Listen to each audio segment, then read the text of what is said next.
galing ang kanyang karunungan at matatanging kapangyarihan.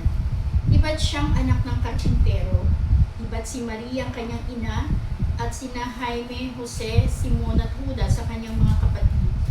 Hindi ba darito sa piling natin ang lahat niyang kapatid na babae?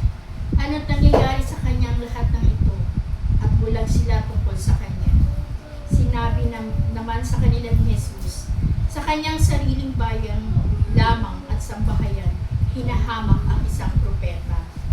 At kaunti lamang ang ginawa niyang himala roon sapagkat kulang sila sa pananampalataya. Ang mabuting balita ng Panginoon. Pinupuri ka namin, Panginoong Hesus.